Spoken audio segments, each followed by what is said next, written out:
Hello, everybody. Welcome back to Music Meltdown. We're in the Album of the Year series in the middle of the 70s with 1975. This is where the 70s kind of taper off for me. I think there are some strong years after this, but 75 I think is kind of I have enough for my top five to be all four and a half. Honorable mentions, not so much. Patrick, on the contrary. On the contrary, yes, I feel a little differently than you do. Yeah, I think 75 is a very good year. I definitely have a lot more albums that didn't even make a cut for honorables, let alone the top five. But I have 10 very strong albums that I really, really love that I listen to all the time. This is a great, I think it's a great year. Things are going to start changing after this year for me. But there's still even 76 through 79s. They're no slouch. They're just the first 6 years, 1970 through 75 yeah, in the 70s, just amazing. Just all of it amazing. Just not quite as loaded, but close. Um, but yeah, no, I had no problem with this year at all. fair enough. Finding enough. Fair enough. That being said, I got four honorable mentions here that I think are really good. Kind of, I don't think they get quite the appreciation, so I want to shout them out. And then one that is my last four and a half that doesn't make it. First one, probably less so. I think that this record has its fan base, but for the most part, people aren't as crazy on it. It's actually my favorite record by this band. It's "Come Taste the Band" by Deep Purple. I think just a really cool record. Tommy Bolin, really great guitar player. Really wish he had more time to showcase his talents. Another one, kind of a bit of a forgotten band to some, really cool kind of proto post punk and new wave group, The Tubes, with their debut, The Tubes self titled. Next up, nobody really talks about Grateful Dead studio records, so I'm going to shout out Blues for a Law. And that's a really cool record. And then the last one, before my proper four and a half, this is a record I heard once, really liked it, haven't really gone back to it since, but it inspired an entire form of radio, being A Quiet Storm by Smokey Robinson. Mm. Yeah. And then last one, just missing for me, Captain Fantastic and the Brown Deer Cowboys by Elton John. Probably the apex of that band's playing, but top five time. Number five, talked about him before. Gotta be Metal Machine Music by Lou Reed. Really just super cool atmospheric soundscapes all across it. Really sort of modular within the soundscapes, almost sort of jazzy in some senses. No, it's a Coney Island Baby is the one I'm Yeah. talking about. Just really great. I think this is my personal favorite Lou Reed record. A bit glammy, but a bit more intimate Mm. and more song structured as opposed to some of his other releases. Really strong record. Definitely a little bit stronger than Metal Machine Music. After then, I got Northern Lights, Southern Cross by the band. I love the band. It's great Mm. songwriting, great performances. Love their usage of synth across this record. Really underrated, I would say, in their catalog. Next up, my second favorite Roxy Music record going to be Siren. It's another great record by them. I give basically their entire catalog great, and this one's no different. Runner up, a slight change from the last time that we did this. I still do love this record, but this band kind of going down for me slightly as I listen to them less frequently. Futurama by Bebop Deluxe. Really just super cool. This is the closest they ever got to prog, but it's more so kind of like art rock leaning, very proto new wave, sort of reminiscent of sort of squeeze in points, not necessarily on that Mhm. record, I would say the vocals. Really just great playing. Bill Nelson, one of the greatest guitar players of all time, in my opinion. And the rest of the band is no slouch either. Listen to on here the track Swan Song, I would say, is the best showcase of just how excellent of players they are. But my number one, probably the most underrated record of the 70s for me. I told you about this yesterday, sticking by it. That main course by the Bee Gees. This is such a fantastic pop record. It's them sort of immediately tinkering with the disco scene that's coming around, but you still have some really just absolutely outstanding performances from the Bee Gees themselves. Robin Gibb, fantastic singer, Sam Barry Gibb, and all across here, it's just almost sort of like ELO at spots. I feel like in this productions, tracks like Nights on Broadway is delightful. Jive Talking is great. I adore all this making love. But then probably for me, the most the best song on here being Country Lanes. Just an outstanding record, one of the more underrated of this decade, I feel. Main course by Bee Gees. All right, good choices. Yep. That's the first album in your number one slot that I've not heard. I know three of those songs on there. Jive Talkin', Nights on Broadway, and then what was they had another hit off of there? I believe Songbird, maybe? Wind of Maybe Change? Songbird. Maybe Songbird. Maybe they only had two hits that I'm aware or that I know of. I Possibly. think it's Jive Talking and Nights on Broadway. Oh, they I do didn't. think that You you'd Should really Be like this Dancing one. is not on there, right? That's on the next one, I think. I think so. Yeah. The Um, one before Saturday Night Fever. maybe Come On Over. Maybe Come On Over. Yeah, I might have heard that one. We'll look up the Um, singles, but go ahead. yeah, I've not heard that one. So I really do think it's that right up will. your alley. I think so. Absolutely. You said Beatlesque. That's right up my alley. Absolutely. Um, Oh, Fanny. Fanny. oh, Fanny. Yes, yes. That's it. Yeah, yeah. There we Um, so my honorables are going to start out with Parliament, Mothership Connection. Unlike Funkadelic, this is the lean into it funk part of the Parliament Funkadelic family, including the track P Funk. I wants my funk funked up, and it's all about the one for George Clinton, Bootsy Collins, one of the greatest bass players of all time. He's on this album.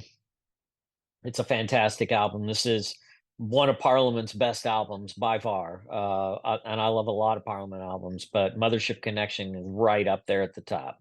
Um, Funkateliki is also really good too, versus the Placebo Syndrome. I really like that as well. But this one maybe tops it. I don't know. I love them both. I don't have to choose. Anyway, next one, Neil Young, Tonight's the Night. This is probably my favorite Neil. I don't know. One of anyway. I love it. It's a downer. It's a hell of an album. Do not don't listen to it if you need a pick me up. It sounds like it was recorded in a dark back alley in a basement somewhere. Everybody's just lying out on the nasty floor, just drugged out of their minds, including Neil.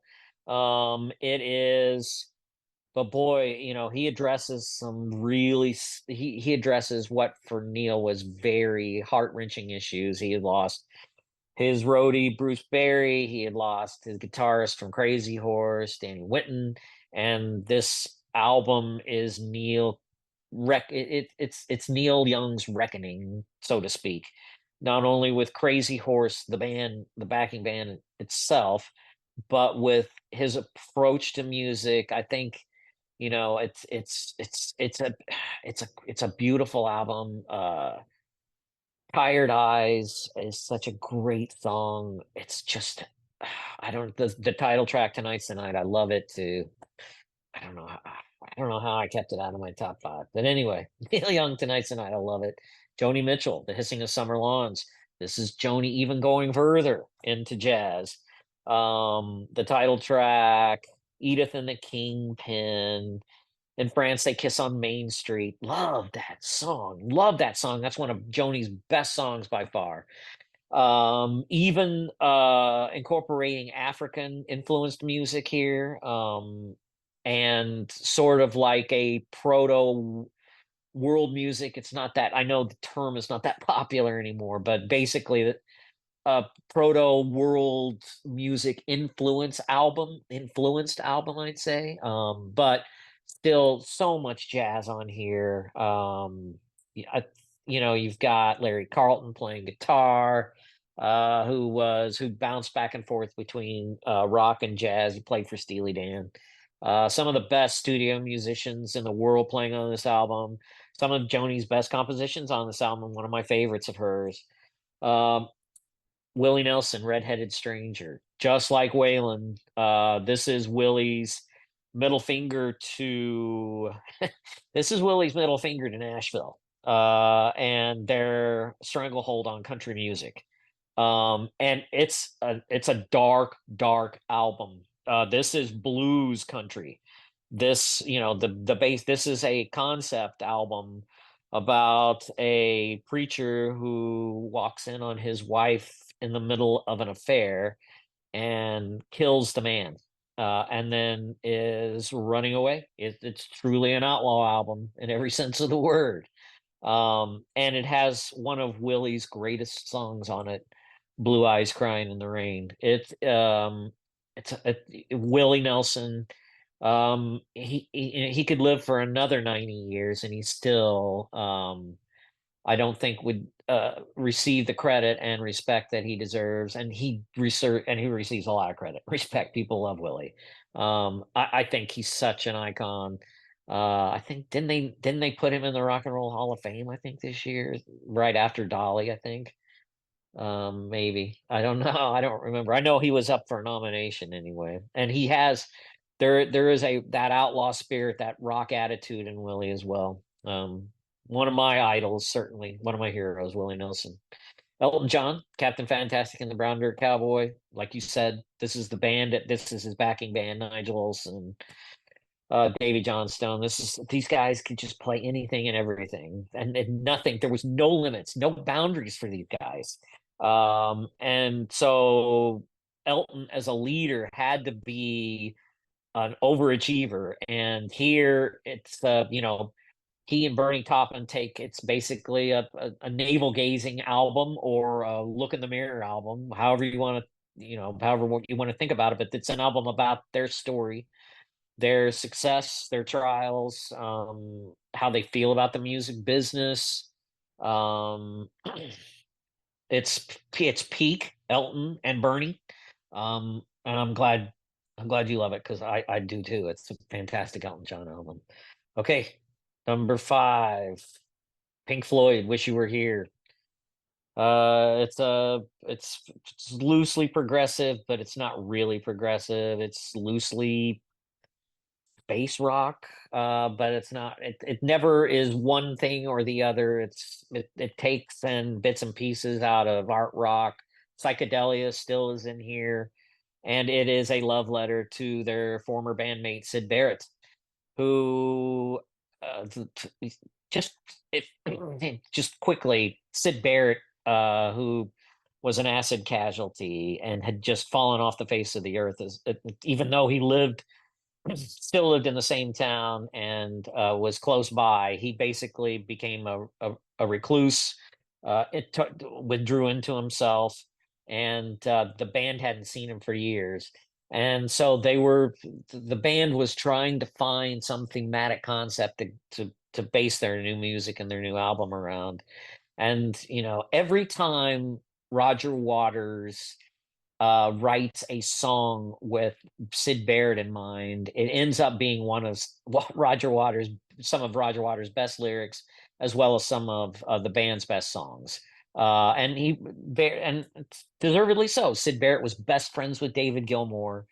Gilmour replaced him in Pink Floyd, and Sid Barrett had just the most charming, effervescent personality ever. He was an amazing individual, and unfortunately, mental illness just took him over. But anyway, he unexpectedly shows up to the studio while they're recording this album, and he had gained almost 100 pounds. He was bald, and the band didn't recognize him when he showed up. And when they realized who it was, Nick Wright started to cry.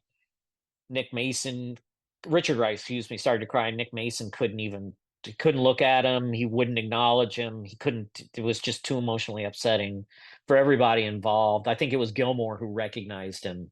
And I mean, there's coincidences, and then there's things you can't explain, and the whole ambiance and the atmosphere here of "Wish You Were Here" it's an amazing album, and I think it's better than "Dark Side of the Moon." I think it's probably Pink Floyd's best album, and it's my favorite. Number four is "Blood on the Tracks," Bob Dylan. This is Dylan's greatest 70s album, one of his best albums ever, and his most personal and his most confessional. And the lyrics are just, I don't think as confessional albums go, like Joni Mitchell's Blue, as far or as far as that type of introspection, Dylan is at the top of his game here.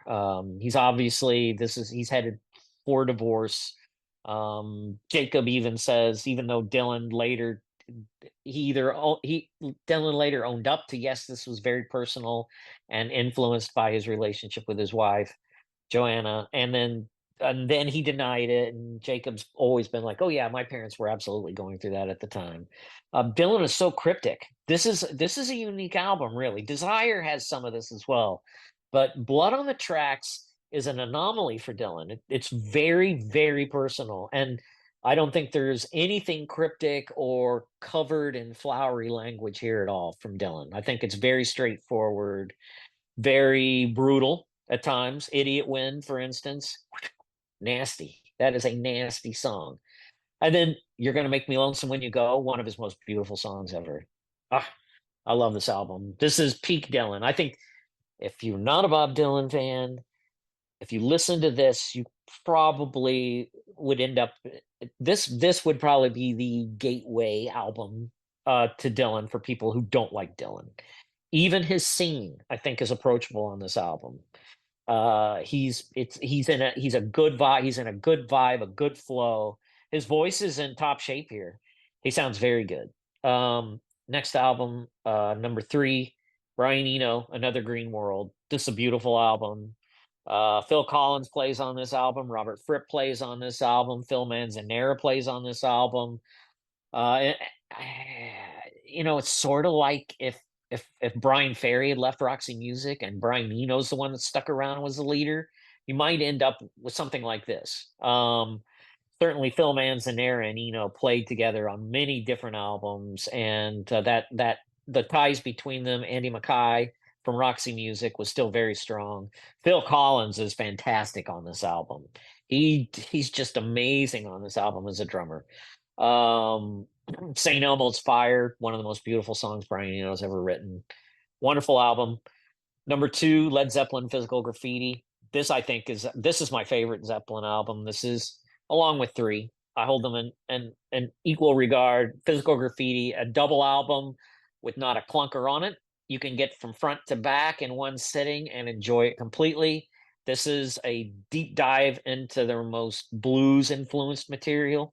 My God, every song, if it's not a jam, you've got a freak out like Cashmere, a great stoner song, Stu's Boogie, Wonton Song. I mean, the list just goes on and on. This is peak Zeppelin for sure.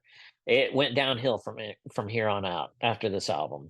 My number 1 album, Frank Zappa and the Mothers of Invention, One Size Fits All. This album is probably, along with Uncle Meat and Hot Rats and Grand Wazoo, one of the proggiest albums. Lots of jazz in here as well. George Duke, his keyboard player.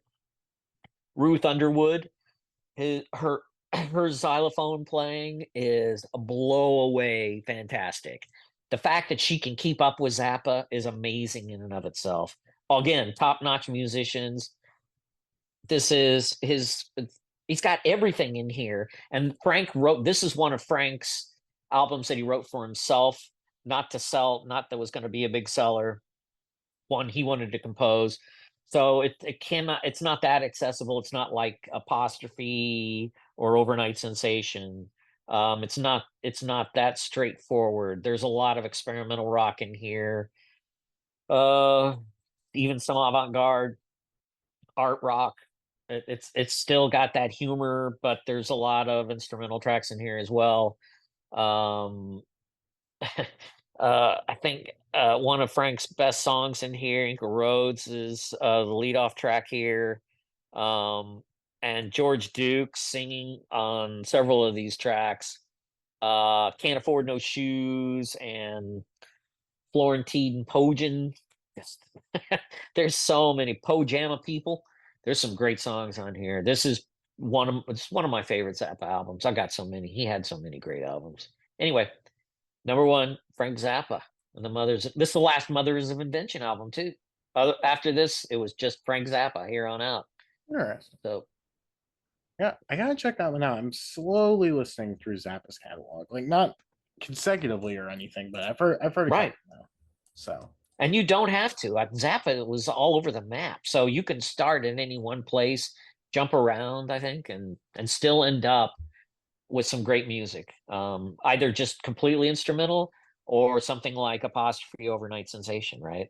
yeah, he put out one or two records, I would say. He's got a couple, but Yeah. Some 40 something, 70 something, something like that. He's like Prince and Dylan. it's There's not just too endless bad. number of albums. Yeah, actually, looking it over now, I've heard exactly three. I've heard the first two, and I've heard Apostrophe. So Oh, so you've heard Freak Out then? Oh, okay, yeah, I liked it. Uh, yeah, I it's remember it good. being a little inconsistent for me, but I did like it. 3.5. Yeah, it's one of the first double albums, believe it or not. Huh. Look you there. But yeah. So 75 for me, it's a bit of a letdown, but there's some like cooler stuff like the 4-star range. Probably the last good like Procol Harum record, Procol's Ninth, came out that year. That's probably the Mm. last one that I care about by them. But there's some other cool stuff in 75. Of course, Metal Machine Music. There you go. Yeah, I Waylon Jennings had one of his best albums this year too, "Dreaming My Dreams," but I couldn't. I got to get Willie in here too. Yeah. Yeah, gotta be fair with your distribution. That's right. Absolutely. That being said, I hope that you all enjoyed this, had a good time listening along, and hopefully showcase some of your favorite 75 records. That being said, you'll have a great one. Bye.